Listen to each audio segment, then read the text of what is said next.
పితృదేవతల ముక్తి కోసం పరితపిస్తూ వారి వారసులు హిమాలయ పర్వత శ్రేణుల్లో ఉన్న గంగోత్రి నుంచి మొదలయ్యే గంగానది దారి కోసం ఎలా ఎదురు చూస్తున్నారో అలా గౌరవ ప్రధానమంత్రి శ్రీ నరేంద్ర మోదీ గారి రాక కోసం అభివృద్ధి లేక అప్పులతో నలిగిపోతున్న ఆంధ్ర ప్రజానికం, దాష్టీకంతో దోపిడీతోటి నలుగుతున్న ఆంధ్ర ప్రజానికం, అవినీతి అప్రజాస్వామిక విధానాలతో కొట్టమిట్టాడుతున్న ఆంధ్ర ప్రజానికానికి ప్రధానమంత్రి, మన ప్రియతమ ప్రధానమంత్రి శ్రీ నరేంద్ర మోదీ గారి రాక, గంగమ్మ తల్లి భూమి మీదకు వచ్చి హిమాలయాల నుంచి భూమి మీదకు వచ్చి ఎలా సేధనిచ్చిందో, మన ప్రియతమ గౌరవ ప్రధానమంత్రి శ్రీ మోదీ గారి రాక ఈ ఎన్డీఏ పునర్కలయిక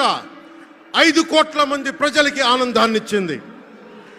దేశ ప్రజల ఆశీస్సులతో ముచ్చటగా 3వ ప్రధానమంత్రి అవ్వబోతూ హ్యాట్రిక్ కొట్టబోతున్న శ్రీ మోదీ గారికి ఆంధ్ర రాజ్య ప్రజల తరపు నుంచి, ఎన్డీఏ కూటమిలో భాగస్వామ్యమైన 3 పార్టీలు భారతీయ జనతా పార్టీ, తెలుగుదేశం, జనసేన తరపు నుంచి శ్రీ నరేంద్ర మోదీ గారికి ఘన స్వాగతం పలుకుతూ హృదయపూర్వక నమస్కారాలు తెలియజేస్తున్నాను.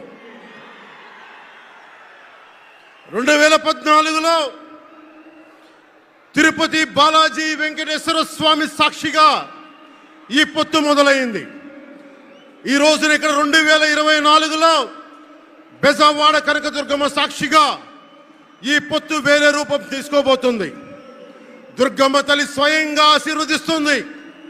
ఇక్కడ ఆంధ్ర రాజధానికి అమరావతి దేదీప్యమానంగా వెలగాలని, దానికి నేను అండగా ఉన్నానని మోదీ గారు మరీ వచ్చారు ఇక్కడికి. ఒక్కసారి మన కోసం వచ్చిన మోదీ గారికి, మన కష్టాలకు భుజం కాయడానికి వచ్చిన మోదీ గారికి, 5 కోట్ల మంది ప్రజల కోసం నేను ఉన్నానని చెప్పి వచ్చిన మోదీ గారికి ఒక్కసారి బలంగా కరతాళ ధ్వనులతో ఘన స్వాగతం పలుకుదాం.